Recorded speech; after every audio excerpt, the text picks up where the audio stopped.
Hey guys, welcome back to another Warhammer action figure review.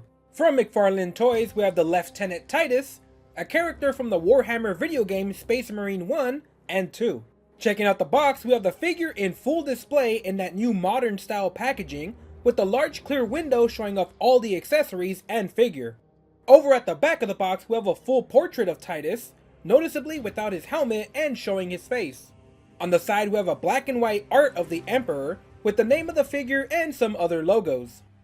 Thanks to the new box design, the entire plastic insert comes out in one pull, with everything secured in the clamshell style packaging. Opening it up at the top lets you take the entire figure out without cutting any ties or destroying the box. Demetrian Titus is the main character of the Warhammer video game Space Marine, a third-person shooter and hack-and-slash combat game where you take control of Titus to fight Orc warbands and Chaos Space Marines. Formerly a captain of his Ultramarine company, Titus's battles will eventually have him battle against a Chaos invasion of a planet. During the final battle with the Chaos Sorcerer, Titus was able to survive psychic Chaos warp attacks, allowing him to close in on the Sorcerer and defeat him. Unfortunately for Titus, he was suspected of heresy on the grounds that no normal Space Marine could withstand chaos exposure without being tainted by corruption. He would then be arrested and brutally interrogated by the Inquisition for the next 100 years. His story would then continue in Space Marine 2, where Titus would once again fight to redeem himself and his suspicions of heresy. This figure is based on the Space Marine 2 version of Titus, where Titus will receive upgrades to his body and rank as he is now a lieutenant. Let's take a look at the details.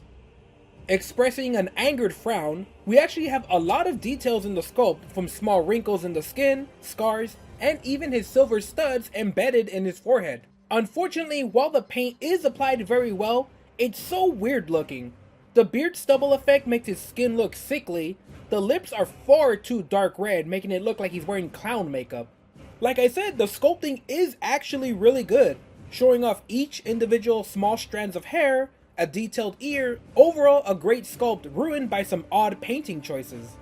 A large golden winged skull decorates the chest, with the skull resting on top of a large letter U for Ultramarine. Underneath, the armor here is noticeably worn out, with tons of small effects in the sculpt like dents, holes, rusting, and large scratches that are pronounced thanks to all that black wash all over the armor.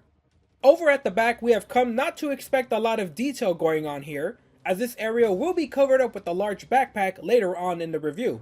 But this area does give us a better look at the amount of dark wash this figure gets, as almost every surface of the figure is stained with the wash.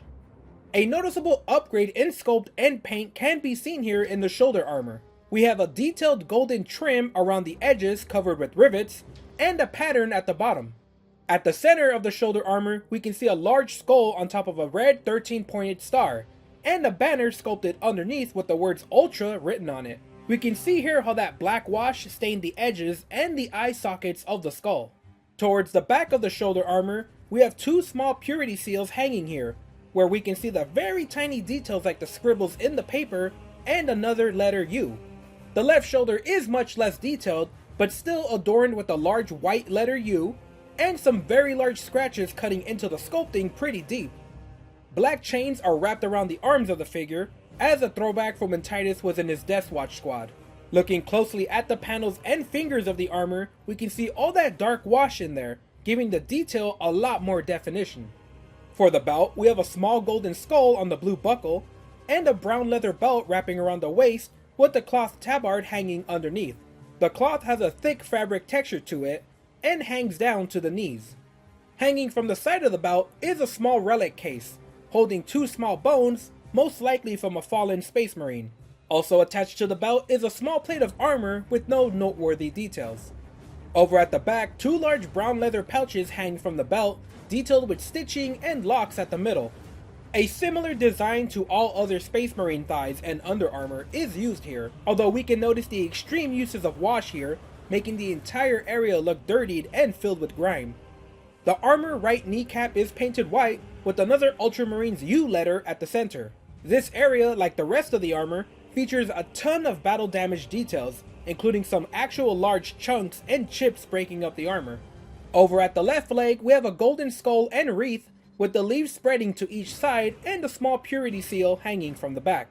We wrap up the details with the boots, sculpted in large panels, joints, and a ton of that black wash here, staining almost the entire boot. Let's check out the articulation.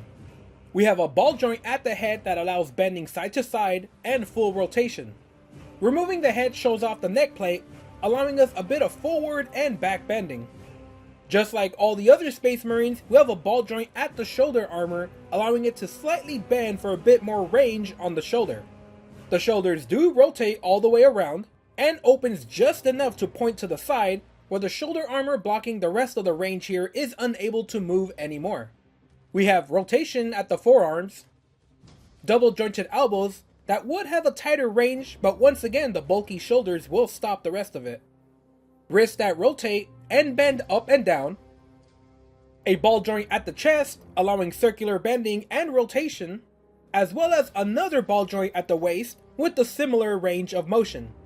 Combining them both will allow the figure to slightly bend back and have minimal forward crunch, barely looking down.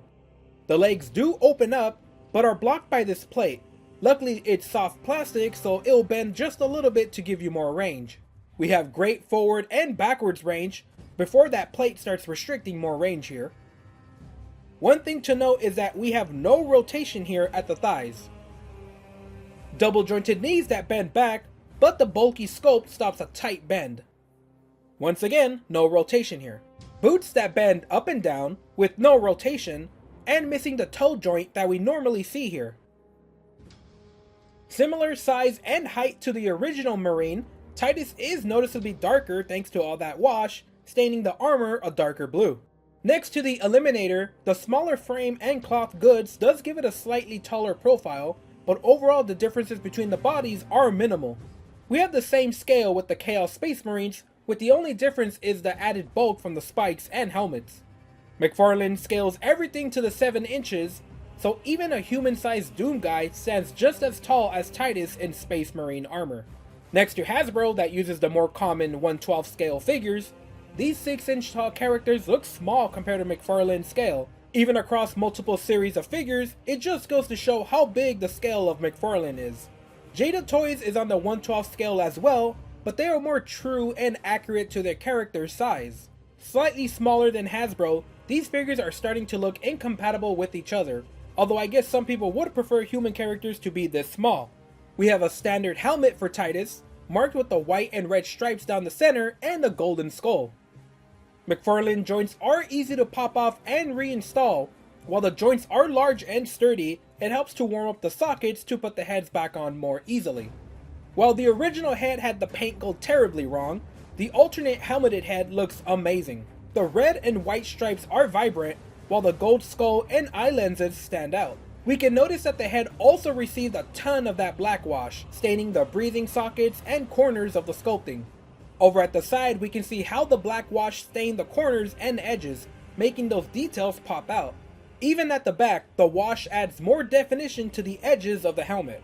Titus comes with the backpack to complete the armor, with the golden skull on top of a letter U detailing the center. The backpack easily sockets into the square, making the figure top heavy, but this sculpt can handle it. The chain in the arm is removable and made of a slightly hard plastic. Once removing the hand, the chain slides on and loosely fits on the wrist. We get a large two-handed thunder hammer, brown, gray, and with gold details. It's made of a hard plastic and has a slight bend to it. We get a small bolt pistol, just like the original, in a dark gunmetal gray and black. We have the standard McFarlane base with the Warhammer logo on it, and we have a collectible card with information on the character on the back. If you look at my original review of the Space Marine, my only problems with the figure was that it looked too clean and didn't have any wash or highlights to give that classic Warhammer look. McFarlane have really gone out of their way with Titus, applying that wash everywhere and very generously, staining the figure and leaving every part of the figure looking dirty. While the wash wasn't applied with the most care, the amount used pretty much guarantees that it's going to eventually get into all those nooks and crannies and make the sculpted detail pop out just a bit more. The use of paint overall is more noticeable as well, with small details that normally would have just remained the same color of the base plastic. All of the golden wings, trinkets, and trims are all applied very well. And the cloth hanging from the belt was a nice little addition, just adding a tiny bit more quality to the figure. It's a shame that the paint ruins the original head sculpt so badly. I'm glad that we have a helmeted version to use instead. The sculpting on the head is nicely detailed and looks great on the artist proof version, but they just missed with that beard stubble effect and lip color. On the other hand, the helmeted version of the head looks amazing, especially with that wash all over it, giving the details much more definition. It looks amazing, and it'll be the head that I keep on with this figure. The included hammer and bolt pistol gives a standard amount of posing value. 2 weapons is the minimum we could hope for, and I'm happy that we get an alternate head, as the original is pretty bad. There is an alternate platinum version of this figure that has alternate weapons, but good luck finding one of those out there. I really do hope that McFarlane continues this level of detail with the paint and sculpting on these figures.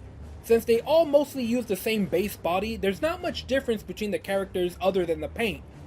So Titus coming out painted as good as he is a really nice surprise. Again, it's no secret that I'm a fan of the McFarlane Warhammer series. The heavy chunky feeling of these figures, and how heavy they are and how great they look posed on the shelf, has kept me coming back just to buy another one in a different color. So when a Space Marine of this quality comes around, it's a definite must-have for fans of McFarlane's Warhammer. Longtime collectors of these figures should be familiar with the crazy amount of customization options the community has created for this series, and the Titus replacement head is easily found online. Personally, for me, it's not the biggest deal that the face is ugly, but I'm definitely planning on getting a custom head for it, as I'm sure a lot of other collectors are. Overall, it's a great figure. The alternate head makes it look like a great Space Marine to have on the shelf, has a lot of character even standing next to all the other figures, and it's always nice to have a physical figure of a video game character you enjoy. If you're on the fence about this one, or think that the included head is hideous and stopping you from getting it, put that aside. It's a great figure, it's painted well, looks great, and just swap the heads or get a custom.